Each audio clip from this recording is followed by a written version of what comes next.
teve como tema modelagem de ruptura de obras subterrâneas em maciços rochosos com elevadas tensões de campo.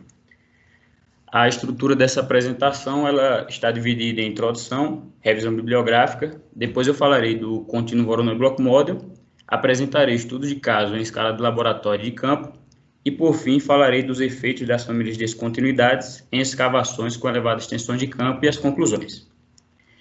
Bem, a previsão do comportamento do maciço em uma etapa anterior à execução da escavação, ela é importante por diferentes aspectos, como, por exemplo, identificação dos potenciais modos de falha, escolha da técnica de escavação, dimensionamento do sistema de suporte e, consequentemente, a segurança.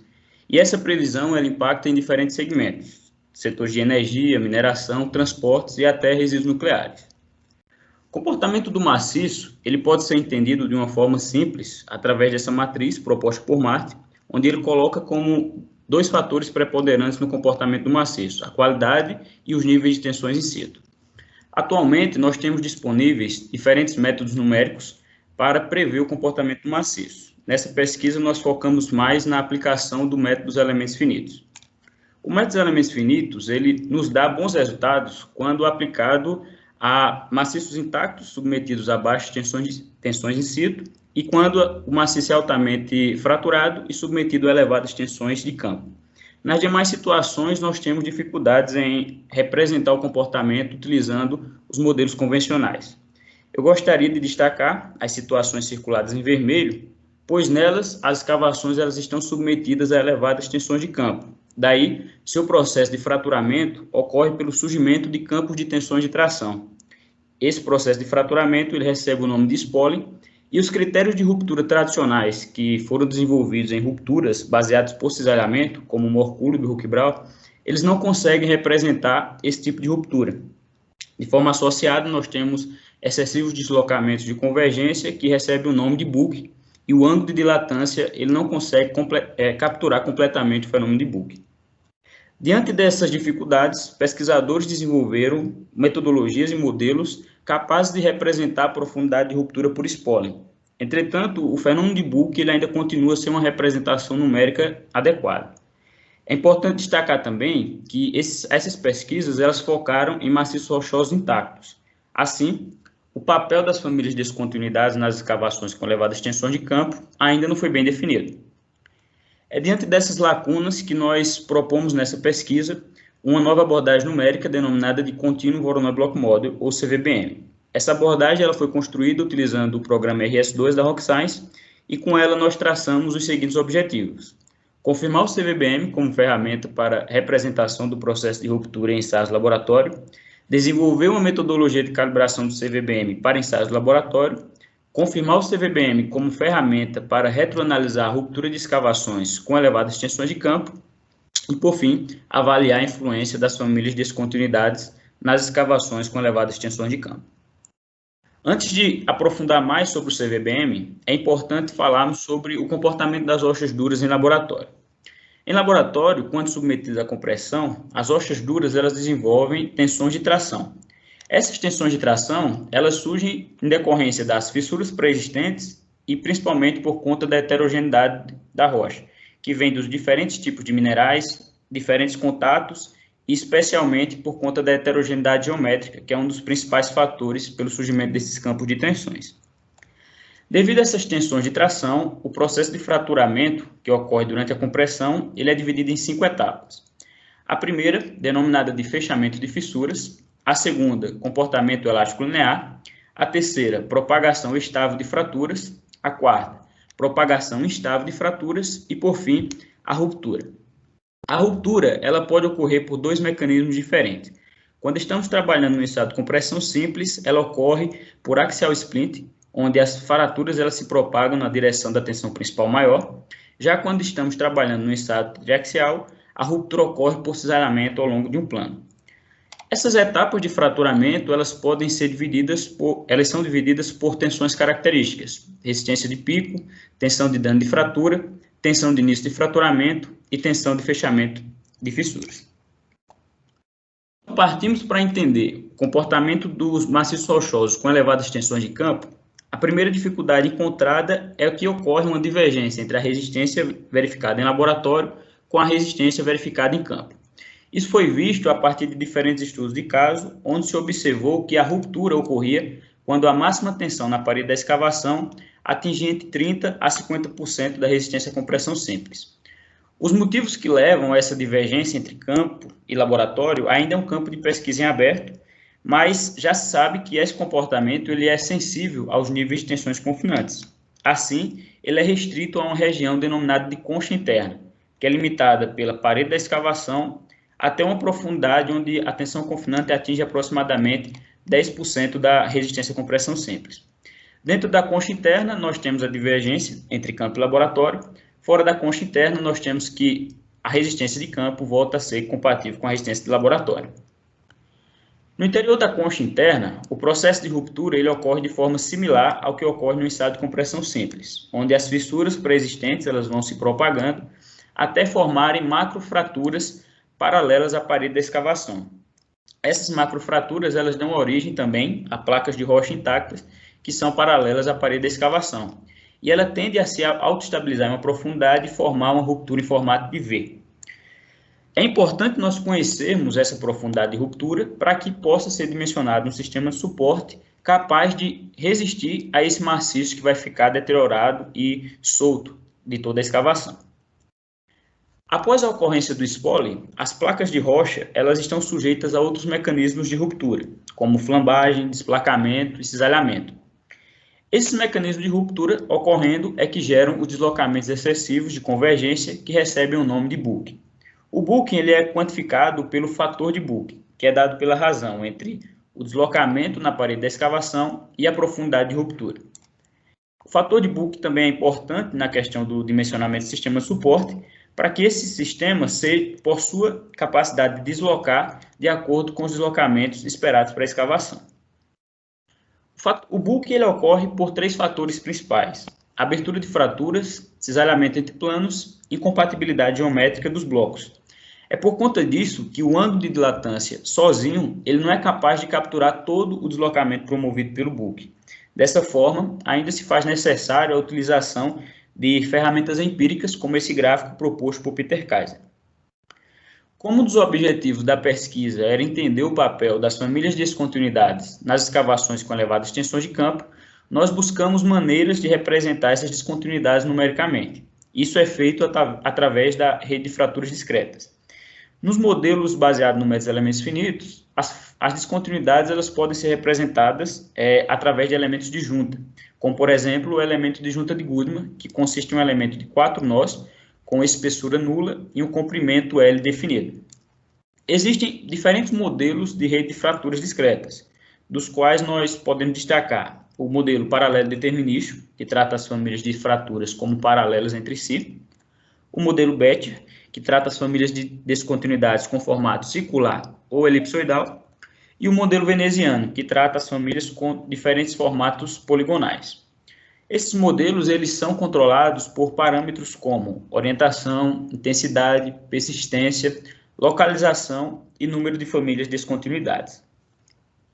O modelo que nós estamos propondo nessa pesquisa, o CVBM, ele se enquadra em um grupo de modelos denominados de modelos de blocos colados. Esses modelos eles representam o meio rochoso através de um conjunto de partículas que podem assumir formato circular, triangular ou polígonos voronóis. Nós adotamos os polígonos voronóis por sua semelhança geométrica com os minerais reais da rocha e também porque essa geometria possibilita que a heterogeneidade geométrica, que é um dos principais fatores pela geração dos campos de tensões de tração, sejam incorporados no modelo. O mosaico Voronoi ele vem sendo utilizado no RS2 por diferentes pesquisadores nos últimos anos para representar diferentes fenômenos. Esses resultados nos deram coragem, nos embasaram para que nós pudéssemos utilizar o mosaico Voronoi para representar o processo de ruptura frágil, tanto em escala de campo como em escala de laboratório como escala de campo. O contínuo Voronoi Block Model, ou CVBM, ele consiste na representação do meio rochoso através de um conjunto de partículas que são formadas através de um mosaico Voronoi. Essas partículas elas também foram chamadas de blocos Voronoi. Interiormente, cada bloco ele é discretizado através de uma malha de elementos finitos e na interface entre dois blocos são inseridos elementos de junta de Goodman, que consiste, como eu falei anteriormente, em um elemento de 4 nós com espessura nula e um comprimento L. O CVBM ele foi construído utilizando o programa RS2 e, por conta disso, ele é baseado no método dos elementos finitos. Mas ele não trata de um modelo contínuo, já que nós representamos o meio através de um conjunto de blocos. Dessa forma, o CVBM é um modelo discreto, baseado no método dos elementos finitos. O RS2 ele permite que as partículas e as juntas sejam tratados como elementos elásticos ou elastoplásticos. Nós optamos por adotar os dois como elementos elastoplásticos com critério de ruptura de Mohr-Coulomb. Isso foi feito para que o modelo fosse capaz de capturar 3 tipos de ruptura: a ruptura intergranular, intragranular e transgranular. Por outro lado, nós aumentamos a complexidade do modelo, já que o número de parâmetros de entrada aumentou, sendo um total de 17 parâmetros de entrada, 9 deles sendo dos blocos e 8 das juntas. O RS2 ele possui um gerador próprio de mosaico-Voronoi, o qual é permitido controlar a heterogeneidade geométrica dos grãos, variando desde regular até irregular. Nós adotamos a opção irregular para que uma heterogeneidade geométrica maior fosse incorporada no modelo. Com o CVBM traçado, nós partimos para simular estudos de casos reais, buscando confirmar a aplicação do CVBM. Esses estudos foram tanto em escala de campo como em escala de laboratório. Inicialmente, os primeiros estudos foram em escala de laboratório e o primeiro estudo de caso foi o do granito de Creighton. Esse granito é um granito canadense, ele foi extraído a 2,4 km de profundidade e foi submetido a ensaios laboratoriais convencionais de compressão simples, compressão triaxial e ensaio brasileiro. E seus resultados estão disponíveis na literatura. A configuração do modelo que nós utilizamos para representar o granito de Creighton, ela consiste em representar uma amostra numérica exatamente igual à amostra que foi usada em laboratório. Dessa forma, nós simulamos um corpo de prova com 55 milímetros de diâmetro e 120 milímetros de altura. A discretização foi feita através de um mosaico Voronoi, com um comprimento médio de juntas de 2 milímetros, e nós utilizamos elementos triangulares de 6 nós. A simulação foi feita com deformação controlada, e nós utilizamos pontos de monitoramento de tensão e deslocamento para controlar o comportamento do material durante o ensaio numérico. Inicialmente, nós não tínhamos disponível uma metodologia de calibração. Dessa forma, os parâmetros de entrada foram mantidos constantes e, através de um processo de tentativa e erro, variando cada um dos parâmetros de forma individual, nós identificamos o conjunto de parâmetros apresentados na tabela à esquerda que permitiram uma calibração do modelo numérico para os resultados de laboratório. Nós verificamos um erro máximo de 5,72%.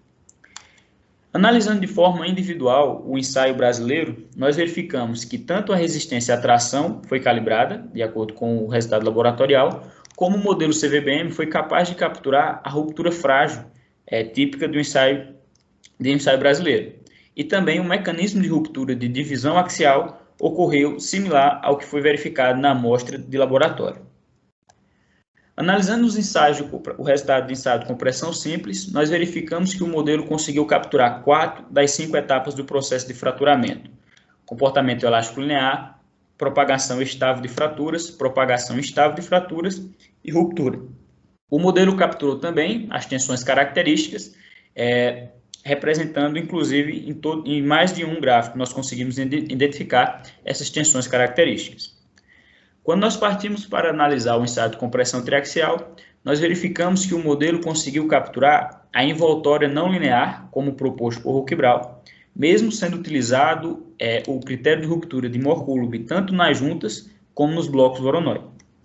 O modelo ele conseguiu capturar também o efeito da aplicação de diferentes níveis de tensões confinantes na tensão de início de fratura e na tensão de dano de fraturamento. E, por fim, capturou a transição entre o mecanismo de ruptura de axial splint, num ensaio de compressão simples, para ruptura por cisalhamento ao longo de um plano nos ensaios triaxiais. Com o modelo calibrado, nós realizamos uma análise de sensibilidade para entender como as propriedades de entrada influenciavam nas respostas macroscópicas do modelo. Isso foi feito inicialmente variando a rigidez normal e a rigidez cisalhante das juntas. nós verificamos que esses parâmetros eles exercem uma influência muito grande no modelo, pois eles modificam a resistência de pico, o módulo de Young, a tensão de início de fraturamento e a tensão de dano de fratura.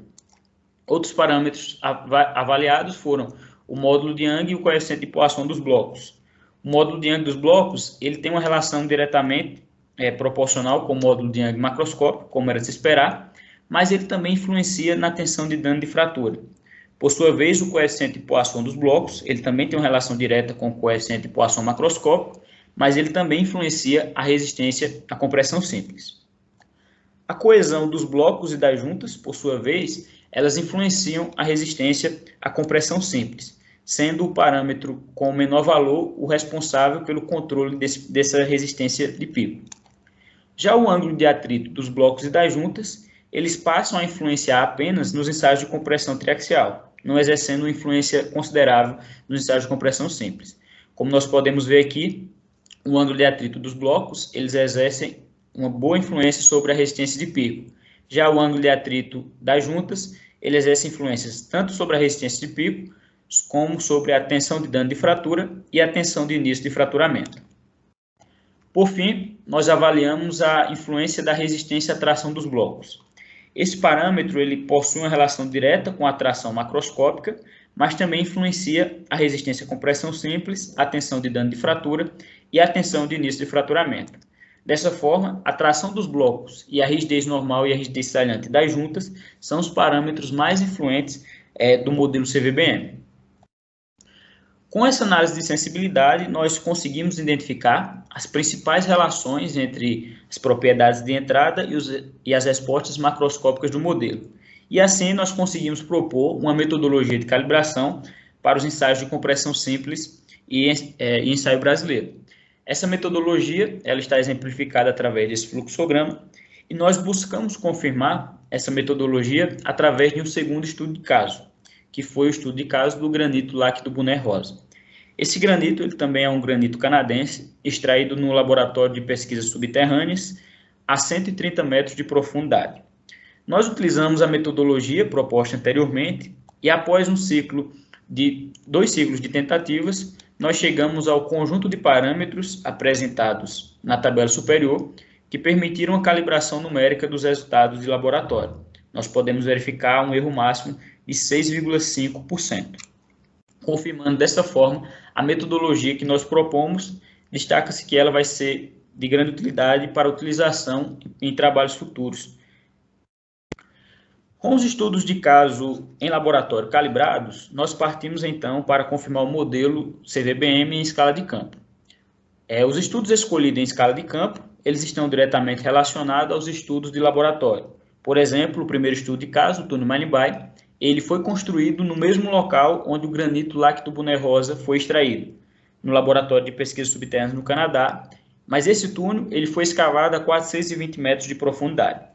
Um ponto de destaque desse caso é que ele foi escavado inteiramente para fins de pesquisa. Dessa forma, o maciço do túnel Manibai foi altamente instrumentalizado antes da escavação, as tensões in situ elas foram bem registradas, as propriedades mecânicas do material elas também foram bem ensaiadas em laboratório, e o mais importante, o processo de ruptura do túnel Manibai foi acompanhado e seus resultados estão disponíveis em diversos artigos na literatura.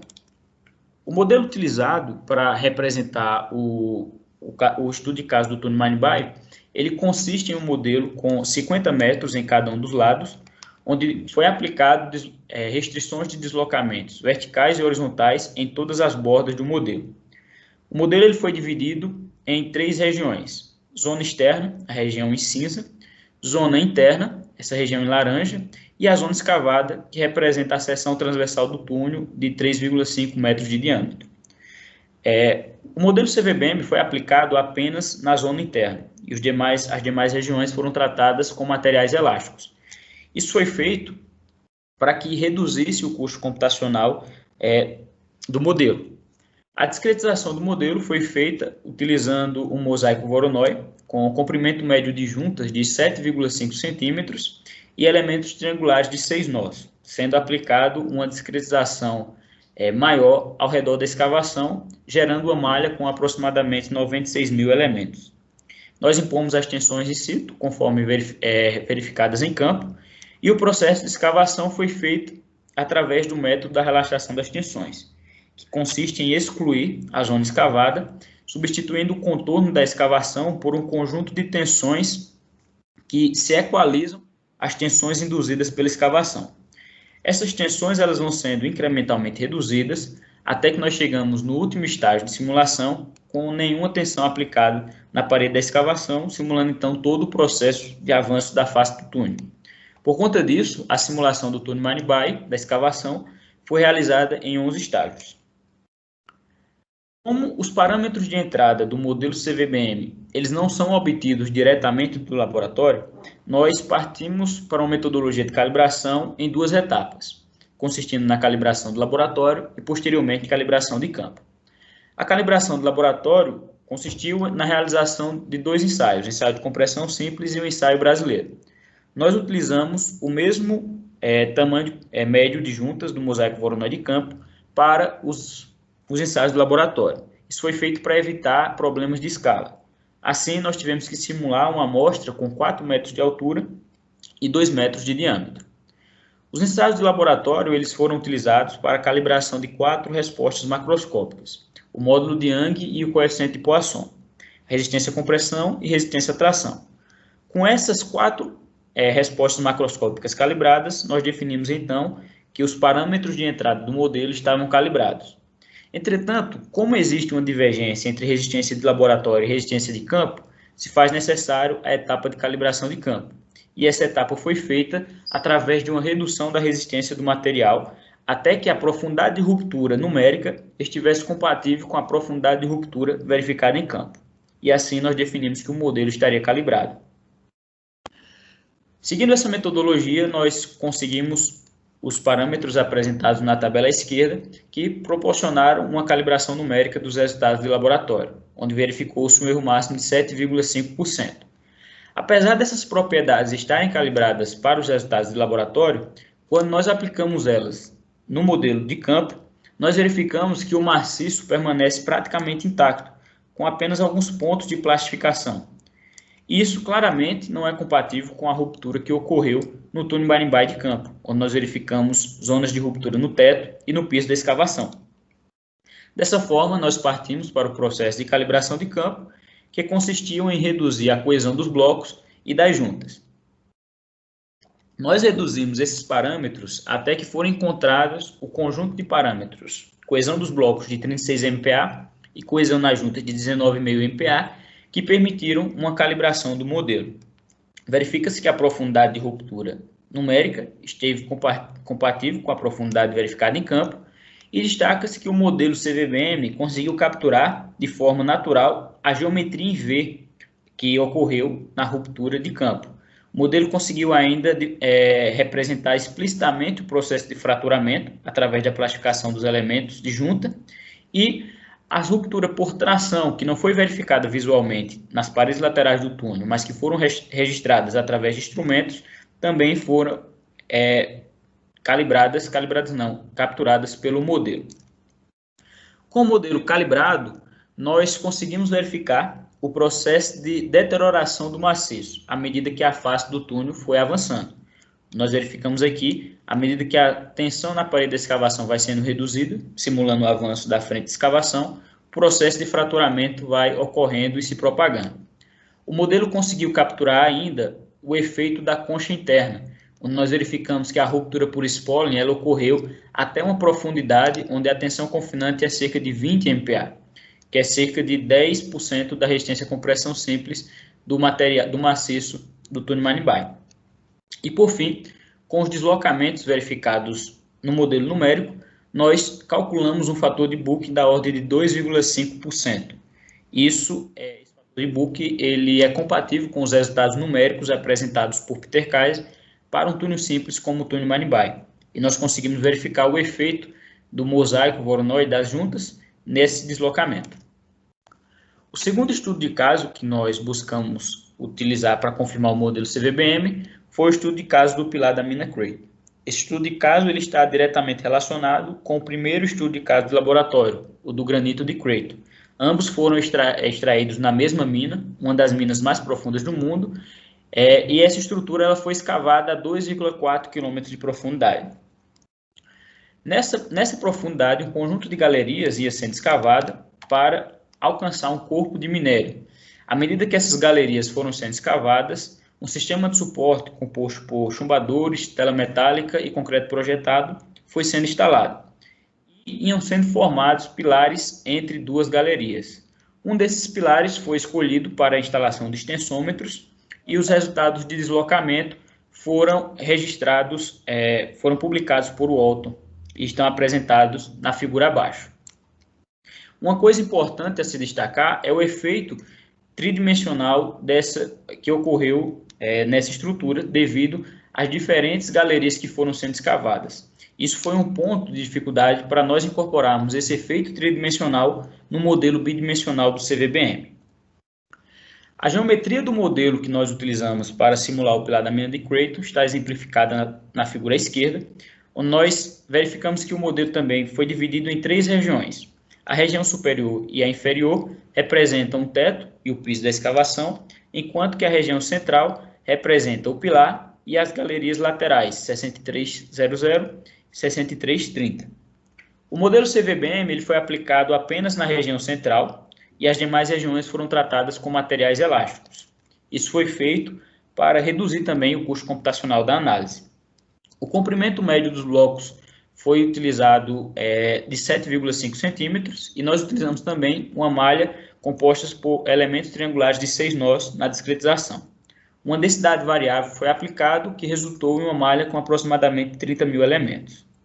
As tensões in situ, elas foram publicadas por Walton por diferentes metodologias. Verifica-se uma grande divergência entre os valores mínimos e máximos registrados por Walton.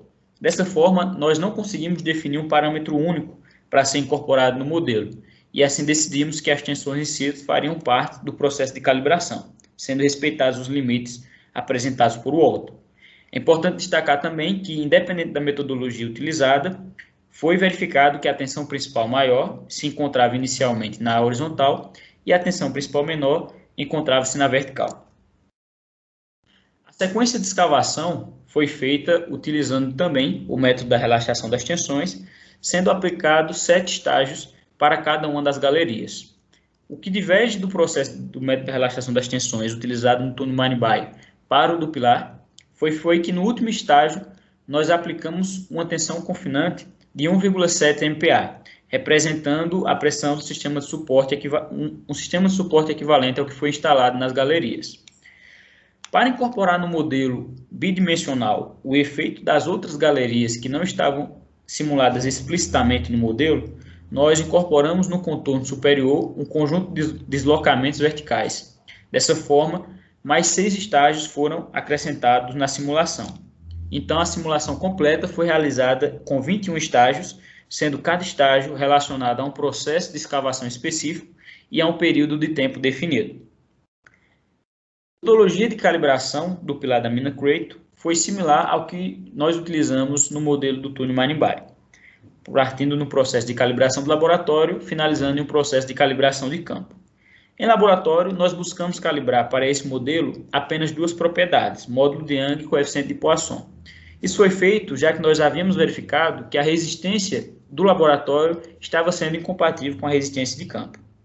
Com essas respostas calibradas, nós partimos então para o modelo de campo, buscando calibrar as tensões in situ e as condições de contorno. Como a única medida do pilar real que nós tínhamos eram os dados do extensômetro, nós buscamos como objetivo da calibração as trajetórias de tensões apresentadas por Walton, as quais foram registradas em um modelo tridimensional construído utilizando o programa FLAC 3D. O Walton, ele representou no modelo tridimensional o processo de escavação exato como ocorreu em campo. Dessa forma, nós assumimos essas trajetórias de tensões como sendo representativos do processo do carregamento sofrido pelo pilar. Assim, nós registramos as tensões em um ponto material que englobava mais de 10 blocos Voronoi, e quando as trajetórias de tensões do modelo CVBM estiveram compatíveis com o modelo de Walton, nós definimos então que as tensões in situ e as condições de contorno estavam calibradas e partimos para calibrar os dados do extensômetro. Isso foi feito analisando os parâmetros que mais influenciavam nos deslocamentos do modelo e variando esses parâmetros até que os resultados numéricos estivessem compatíveis com os resultados de campo, definindo então que o modelo estaria calibrado. Seguindo essa metodologia, nós atingimos o conjunto de parâmetros apresentados na tabela superior, as tensões in situ e o conjunto de deslocamentos aplicados no contorno superior do modelo, que permitiram com que a trajetória de tensões do modelo tridimensional elaborado por Walton fossem representadas no modelo bidimensional do CVBM. Nós verificamos a compatibilização das duas trajetórias. Com as trajetórias calibradas, nós partimos para a calibração dos deslocamentos. Verificou-se que a razão entre a rigidez normal e a rigidez cisalhante das juntas, a coesão dos blocos voronóis e a coesão das juntas são os parâmetros que exerciam maior influência sobre os deslocamentos do pilar. Assim, variamos esses parâmetros até que nós identificamos a razão entre rigidez normal e rigidez cisalhante de 6, a coesão nos blocos de 45 e a coesão nas juntas de 20, que permitiram com que os deslocamentos registrados em campo, representados pelas linhas pontilhadas, fossem capturados pelo modelo numérico. Os deslocamentos numéricos são representados pelas linhas contínuas. Nós verificamos uma boa aderência, especialmente no fim da simulação, onde o modelo CVBM conseguiu capturar melhor os deslocamentos. Dessa forma, nós verificamos a potencialidade do modelo e confirmamos que ele representou de forma adequada o comportamento de campo. Com o modelo calibrado, nós conseguimos analisar o processo de deterioração do maciço. Nós verificamos aqui que a ruptura tende a ocorrer nos vértices do pilar, onde é uma região com maior concentração de tensão, e essas fraturas elas vão se propagando à medida que as galerias foram sendo escavadas, até que no último estágio nós verificamos dois mecanismos de ruptura em ambas as faces do pilar, esses mecanismos em formato de V, como é típico de uma ruptura por spollen e como era de se esperar para uma ruptura de um pilar, como nós vemos aqui um exemplo de uma ruptura de spollen de um pilar registrada em campo. Analisando, fazendo uma ampliação em um dos estágios intermediários, nós verificamos que o processo de fraturamento ele se inicia com a formação das wing cracks, que é típico de um processo de ruptura frágil. Essas wing cracks elas vão se interligando, formando fraturas paralelas à parede da escavação e também construindo placas de rocha intacta. Tudo isso representa o processo de spollen, mostrando a capacidade do modelo CVBM em capturar o efeito de ruptura que se esperava de uma estrutura como essa. Com esses modelos calibrados para estudos de casos reais, nós tivemos a base que nós precisávamos para utilizar o CVBM no sentido de entender os efeitos das famílias de descontinuidades nas escavações com elevadas tensões de campo. Daí, nós buscamos responder o seguinte questionamento. Na ocorrência de famílias de descontinuidades no maciço do túnel Marimbai, qual seria o comportamento mecânico esperado da rocha no perímetro da escavação? Dessa forma, nós utilizamos o modelo do túnel Marimbai para fazer esse estudo. Entretanto, foi feita algumas modificações para facilitar a interpretação. A primeira delas foi a rotação em 11 graus das tensões principais, onde nós aplicamos a tensão principal na horizontal e a tensão principal maior na horizontal e a tensão principal menor na vertical. E nós adotamos uma malha contínua dentro da região interna. Essa mudança na malha resultou em uma perturbação nos resultados calibrados. Isso era um resultado esperado, já que nós permitimos a plastificação dos blocos e o tamanho da malha de elementos finitos estará relacionado dessa forma com a tenacidade da fratura do material. Então, nós tivemos que fazer um reajuste na coesão dos blocos e das juntas, modificando levemente os parâmetros para 41,5 MPa nos blocos e 22,5 MPa nas juntas, que permitiram uma recalibração do modelo. As descontinuidades simuladas elas possuem as seguintes configurações. O modelo utilizado foi o paralelo determinístico, assumiu-se as descontinuidades com extremidades abertas, o modelo construtivo foi o elástico, perfeitamente plástico, e o critério de ruptura adotado foi o de Moore-Plug. As propriedades mecânicas foram uma coesão nula, um ângulo de atrito de 35 graus, uma rigidez normal de 100 GPa por metro e uma razão entre rigidez normal e cisalhante de 10. A primeira coisa analisada foi a influência da inclinação. Isso foi feito simulando 3 situações com descontinuidades infinitamente persistentes, espaçadas em 1 metro, e nós variamos a inclinação entre juntas horizontais, inclinadas a 45 graus, e descontinuidades verticais. Nós verificamos que a inserção das famílias de descontinuidades, elas promovem modificações nos campos de tensões em todas as situações. No caso 1, verifica-se que o cisalhamento das descontinuidades ele promove uma expansão da região com baixa concentração de tensão, essa região destacada em azul. No caso 2, a inclinação em 45 graus das descontinuidades, ela promove uma rotação nas regiões de concentrações de tensões, deixando de ocorrer no teto e no piso da escavação e passando a ocorrer perpendicular às descontinuidades. Isso faz com que ocorra uma menor deterioração do maciço. Nós verificamos nesse caso também uma menor plastificação das descontinuidades devido ao aumento da tensão normal nos planos, por conta da inclinação com a tensão principal maior. Na situação 3, nós verificamos que as descontinuidades na vertical formam um conjunto de pilares que auxiliam no arqueamento de tensões do teto e do piso da escavação. E isso faz com que a rocha ela sofra uma menor deterioração, fazendo com que essa seja a situação mais favorável para a estabilidade da escavação. O segundo aspecto analisado foi a influência do espaçamento. Dessa forma, nós simulamos 3 situações com descontinuidades infinitamente persistentes e inclinadas na horizontal, variando o espaçamento entre meio metro, 1,5 metro e 3 metros. Nós verificamos que a simulação com espaçamento de 1,5 metros foi a que promoveu uma deterioração praticamente nula. Isso ocorre devido às descontinuidades próximas ao teto e ao piso da escavação, que permite com que haja dissipação em tensões devido ao cisalhamento dessas descontinuidades, situação que não ocorre com espaçamento de 3 metros. Nós verificamos também que na situação do espaçamento de 1,5 metro, são formadas vigas de rocha no teto e no piso da escavação com altura suficiente para resistir às tensões, à concentração de tensões causada pelo arqueamento, situação que não ocorreu com espaçamento de meio metro, onde nós verificamos a ruptura no piso da escavação. Então, a situação com espaçamento de 1,5 metro foi a mais favorável para a estabilidade da escavação. Outro aspecto analisado foi a influência da persistência. Isso foi feito simulando descontinuidades com espaçamento de 1 metro, inclinadas na horizontal e com comprimento médio de juntas de 3,5 metros, que é igual ao diâmetro da escavação. No caso 1, a gente verifica que foi variada a persistência entre 75%, 50% e 25%. No caso 1, onde nós temos uma persistência de 75%, nós verificamos a ruptura das pontas de rocha intacta, fazendo com que as descontinuidades se interliguem e o resultado seja similar ao que ocorreu com as descontinuidades infinitamente persistentes. Já no caso 2 e 3, nós temos também rupturas nas extremidades das descontinuidades, mas elas não chegam a se interligarem e ocorre uma combinação de ruptura por spalling na rocha intacta e ruptura por cisalhamento nas extremidades das descontinuidades. Outro ponto analisado foi a influência da posição da escavação em relação às famílias de descontinuidades.